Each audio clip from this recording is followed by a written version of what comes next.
Welcome to icon India. This is Venkat. ఈరోజు మనం national pharmacy commission bill 2023 సంబంధించి తెలుసుకుందాం. అయితే నేషనల్ ఫార్మసీ కమిషన్ బిల్ అంటున్నాం. ఈ నేషనల్ ఫార్మసీ కమిషన్ బిల్ అనేది 1948 ఫార్మసీ యాక్ట్ను రద్దు చేసి ఫార్మసీ కౌన్సిల్ ఆఫ్ ఇండియా స్థానంలో జాతీయ కమిషన్ను ఏర్పాటు చేయడానికి నేషనల్ ఫార్మసీ కమిషన్ బిల్ 2023ని తీసుకురావడం జరిగింది. అయితే నేషనల్ ఫార్మసీ కమిషన్ బిల్లోని ముఖ్యాంశాలు మనకు గుర్తించినట్లయితే ఫార్మసీ విద్యను నాణ్యవంతంగా అందించడం, రెండవది దేశవ్యాప్తంగా ఉన్న నిపుణుల లభ్యతను నిర్ధారించడం. అంటే దేశవ్యాప్తంగా అంటే ఫార్మసీ రంగంలో దేశవ్యాప్తంగా ఉన్న నిపుణుల లభ్యతను నిర్ధారించడం.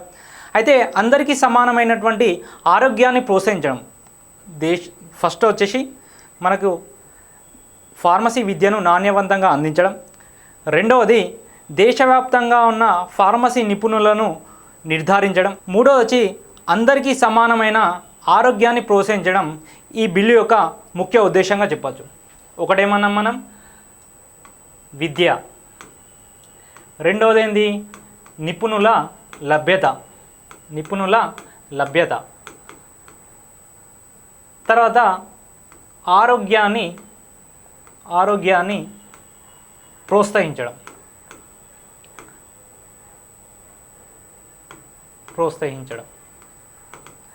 అయితే నేషనల్ ఫార్మసీ కమిషన్ యొక్క నిర్మాణం ఏ విధంగా ఉందో ఒకసారి చూద్దాం. నేషనల్ ఫార్మసీ కమిషన్ అంటున్నాం, ఇందులో ఒక చైర్మన్,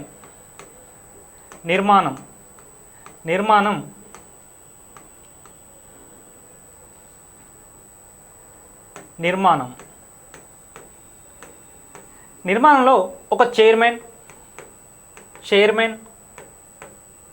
13 మంది ఎక్స్ అఫిషియో మెంబర్స్,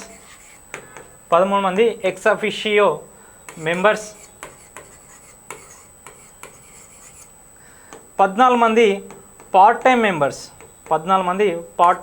మెంబర్స్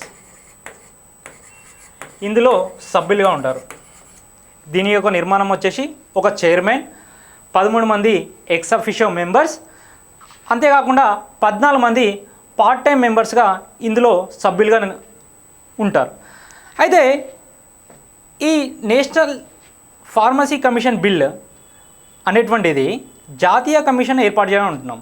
అయితే నేషనల్ ఫార్మసీ కమిషన్ పరిధిలో ప్రధానంగా 3 బోర్డులు దీని పరిధిలోకి వస్తాయి. నేషనల్ ఫార్మసీ కమిషన్ పరిధిలో ప్రధానంగా 3 బోర్డులు దీని పరిధిలోకి వస్తాయి. అవి ఏమిటంటే ఒకటి ఫార్మసీ ఎడ్యుకేషన్ బోర్డ్, ప్రధానంగా దీని పరిధిలో 3 బోర్డులు వస్తాయి. నేషనల్ ఫార్మసీ కమిషన్ పరిధిలో ప్రధానంగా 3 బోర్డులు వస్తాయి. అది ఒకటి వచ్చేసి ఫార్మసీ ఎడ్యుకేషన్ బోర్డ్, రెండవది pharmacy assessment and rating board, third one వచ్చేసి pharmacy ethics and registry board. మరొకసారి ఫార్మసీ ఎడ్యుకేషన్ బోర్డ్, రెండవది వచ్చేసి pharmacy assessment and rating board, third one pharmacy ethics and registry board. Pharmacy education board, రెండవది pharmacy assessment and rating board,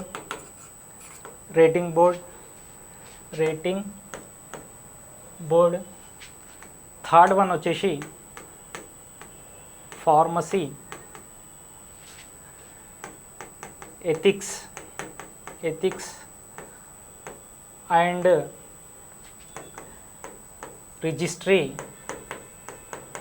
registry board.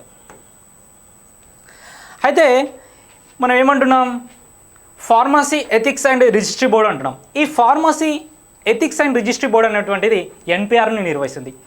NPR అంటే ఏంది? NPR అంటే national pharmacy registry అంటున్నాం. National pharmacy registry NPR. ఈ pharmacy ethics and registry board అనేటువంటిది మనకు NPR నిర్వహిస్తుంది.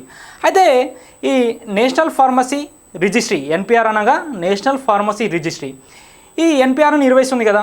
అయితే దీని యొక్క ఉద్దేశం ఏంటంటే దేశవ్యాప్తంగా పరిశోధనలను ప్రోత్సహించడం, తర్వాత నాణ్యమైన విద్యను అందించడం, అదేవిధంగా మనకు ఫిర్యాదును స్వీకరించి తగిన సూచనలు చేయడం దీని యొక్క ముఖ్య ఉద్దేశంగా చెప్పవచ్చు. ఏమంటున్నాం? పరిశోధనలను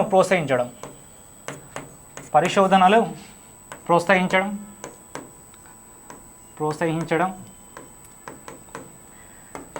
రెండవది నాణ్యమైన విద్యను అందించడం. థర్డ్ వన్ వచ్చేసి ఫిర్యాదులను స్వీకరించడం.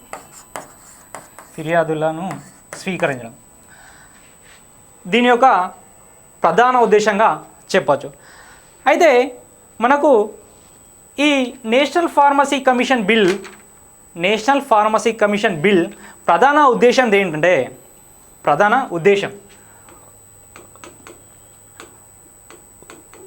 ఏంటంటే ప్రధానంగా దేశంలో అన్ని ప్రాంతాలలో ఫార్మసీ నిపుణులను నిర్ధారించే విద్యా వ్యవస్థను ఏర్పాటు చేయడం. మరొకసారి, దేశవ్యాప్తంగా అన్ని ప్రాంతాల్లో ఫార్మసీ నిపుణులను నిర్ధారించే విద్యా వ్యవస్థను ఏర్పాటు చేయడం. రెండవది ఆరోగ్యాన్ని పెంపొందించడం.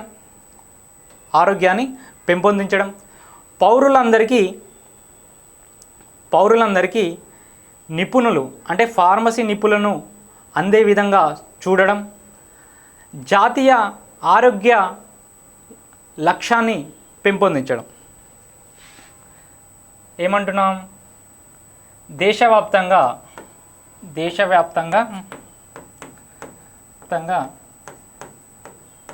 నిపుణుల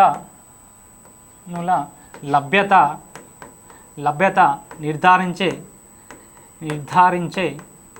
విద్యా వ్యవస్థను ఏర్పాటు చేయడం.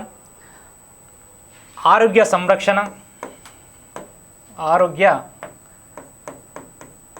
సంరక్షణ. అంతేకాకుండా పౌరులందరికీ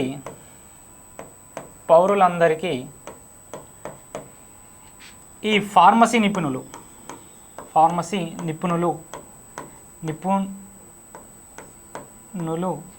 అందుబాటులో ఉండే విధంగా చూడడం. తర్వాత జాతీయ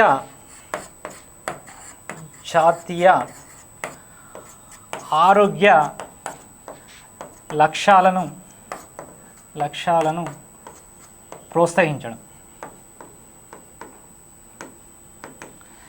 ఈ నేషనల్ ఫార్మసీ కమిషన్ యొక్క ప్రధాన ఉద్దేశం ఏంది?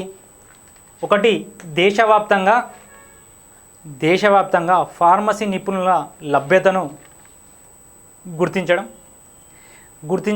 అంటే దేశవ్యాప్తంగా ఫార్మసీ నిపుణుల లభ్యతను నిర్ధారించే విద్యా వ్యవస్థను నెలకొల్పి ఆరోగ్య సంరక్షణను, తర్వాత పౌరులందరికీ ఫార్మసీ నిపుణులను అందుబాటులో ఉండే విధంగా చూడడం, జాతీయ ఆరోగ్య లక్ష్యాలను ప్రోత్సహించడం వంటి అంశాలను మెరుగుపరచడం కోసం ఈ నేషనల్ ఫార్మసీ కమిషన్ బిల్ను తీసుకురావడం జరిగింది. అయితే ఇంకో విషయం ఏంటంటే భారతదేశం ఈ ఫార్మాస్యూటికల్ రంగంలో ప్రధానంగా దాదాపు ఎగుమతులు అనేది ఎక్కువ చేస్తుంది. ఫార్మాస్యూటికల్ రంగంలో భారతదేశం ప్రతిభ చాలా ఎక్కువ ఉంది. దాదాపు ఈ ఫార్మాస్యూటికల్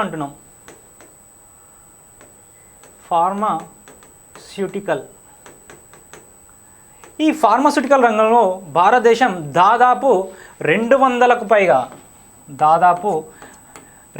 పైగా దేశాలకు ఈ ఫార్మాస్యూటికల్ ఎగుమతులు అనేది భారతదేశం నిర్వహిస్తుంది. అయితే మనం ప్రధానంగా చెప్పుకోవాల్సిన విషయం ఏమిటంటే మనం ఏమంటున్నాం?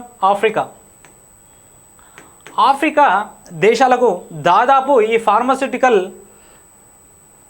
ఎగుమతులు దాదాపుగా మనకు 50% ఉన్నాయి.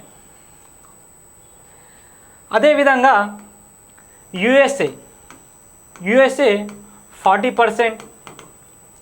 అదేవిధంగా బ్రిటన్ సంబంధించి 25% ఈ ఎగుమతులు అనేటివి ఫార్మస్యూటికల్ రంగానికి సంబంధించి భారతదేశం నుండి ఎగుమతులు ప్రధానంగా ఆఫ్రికాకు 50% గాను, యుఎస్కు 40% గాను, బ్రిటన్కు 25% గాను ఈ ఎగుమతులు ఉన్నాయి. అయితే ఇంకో విషయం ఏంటంటే మనకు WHO అంటున్నాం, వరల్డ్ హెల్త్ ఆర్గనైజేషన్. అంటే వరల్డ్ హెల్త్ ఆర్గనైజేషన్కి సంబంధించి WHOకి సంబంధించి వాటికి అవసరమైనటువంటి ఇమ్యులేషన్ షెడ్యూల్ ప్రకారం దాదాపు 70% వ్యాక్సిన్ను మనము ఇండియా నుండి అందించడం జరుగుతుంది. అంతేకాకుండా మన ఈ వ్యాక్సిన్ రంగంలో ప్రపంచంతో మనం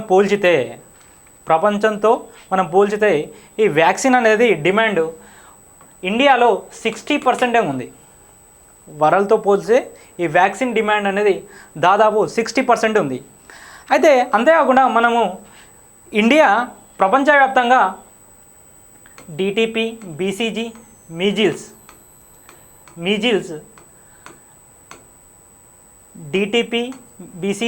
మీజిల్స్ ఈ 3 వ్యాక్సిన్ను ప్రపంచవ్యాప్తంగా ఇండియా ఎగుమతి చేస్తుంది. అయితే మనం 1948 ఫార్మసీ యాక్ట్ అంటున్నాం. ఈ 1948 ఫార్మసీ యాక్ట్ అనేటువంటిది ఫార్మసీ విద్యను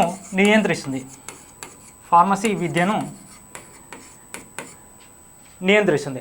అయితే మనం ఇంకో విషయం ఏమన్నాం, ఫార్మసీ కౌన్సిల్ ఆఫ్ ఇండియా అన్నాం. ఇది ఎప్పుడు ఏర్పడింది? ఫార్మసీ కౌన్సిల్ ఆఫ్ ఇండియా అనేది 1948లో ఏర్పడింది. సో ఫార్మసీ యాక్ట్ వచ్చేసి 1948, ఫార్మసీ కౌన్సిల్ ఆఫ్ ఇండియా వచ్చేసి 1948. అంటే ఇది ఏర్పడడానికి కారణం ఏది? ఫార్మసీ కౌన్సిల్ ఆఫ్ ఇండియా ఏర్పడడానికి కారణమైన చట్టం ఏదంటే 1948 ఫార్మసీ యాక్ట్. అయితే ఈ ఫార్మసీ కౌన్సిల్ ఆఫ్ ఇండియా అనేటువంటిది ఫార్మసీ విద్యను, తర్వాత మందులు, ఔషధాల నాణ్యత,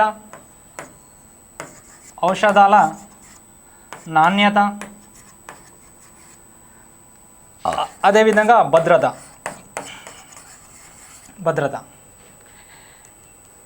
ఫార్మసీ కౌన్సిల్ ఆఫ్ ఇండియా అనేటువంటిది ప్రధానంగా ఫార్మసీ విద్యను కానీ, తర్వాత మందులు, ఔషధాల నాణ్యత, తర్వాత భద్రత విషయంలో నియంత్రిస్తుంది. ఈ విధంగా ఈ యాక్ట్ ప్రజెంట్ ఉన్న ఈ యాక్ట్ని తొలగించి మరిన్ని కొత్త సంస్కరణలకు కానీ ఉన్నతంగా అభివృద్ధిపరచడానికి, ఫార్మస్యూటికల్ రంగాన్ని మరింత అభివృద్ధిపరచడానికి భారతదేశం నేషనల్ ఫార్మసీ కమిషన్ బిల్ 2023ని తీసుకురావడం జరిగింది.